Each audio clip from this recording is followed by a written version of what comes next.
Meanwhile, Chinese markets on a tear today. The FXI and MCHI each having their best day since January of last year. The K-Web, the best day since July. That's after a major sovereign wealth fund said it was expanding its purchase of ETFs. Our next guest calls today's rally a short-term exuberance.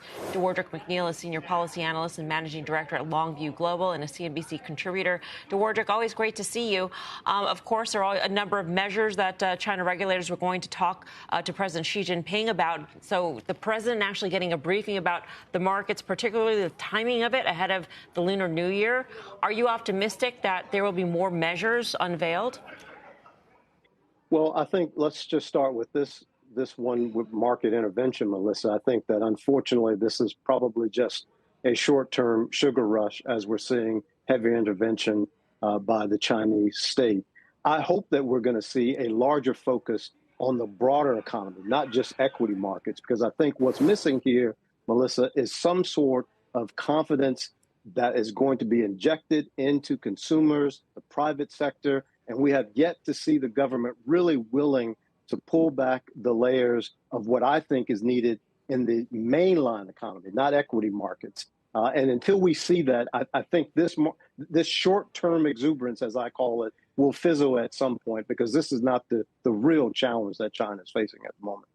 Dewardric, I kind of agree with you on that, although I do think there's a rationale for buying a lot of these companies. And it gets back to, if I didn't think that these policy officials were not who they are, dyed in the wool, in many cases, they're communists, I would almost think that they're traitors, because instead of having to buy back your shares and support your market, how about not beating up your companies? And ultimately, this is a case where I just think that's really the issue. And it's not even the Chinese economy that's the reason that Baba, Tencent, and co. are trading where they are. So, I mean, do you think they have any understanding of this dynamic? Forget that they actually should be supporting their shares.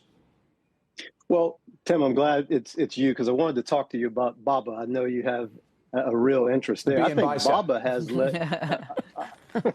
I think Baba has legs to run for a whole host of reasons. I think the announcements around Eddie Wu taking over Tmall and Taobao.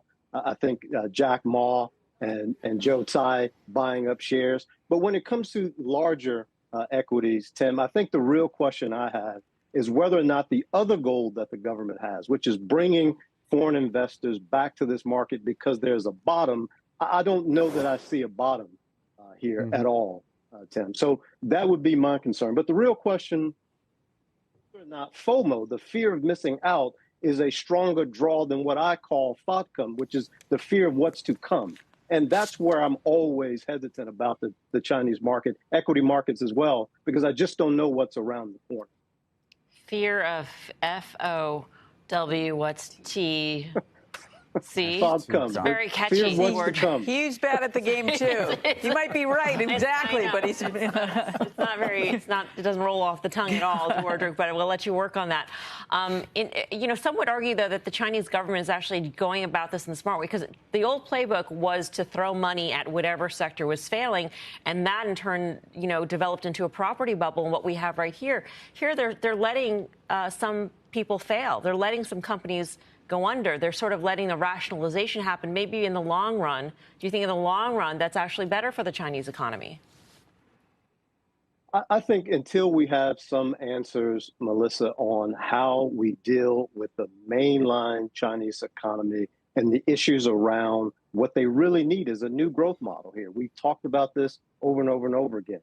I think monetary policy and monetary easing, which we've seen for the last 6 months, it's not working. And so I know this is not popular, but I've been talking for quite some time about cash payments to households. This is not popular by many economists, and Xi Jinping himself considers this to be welfareism.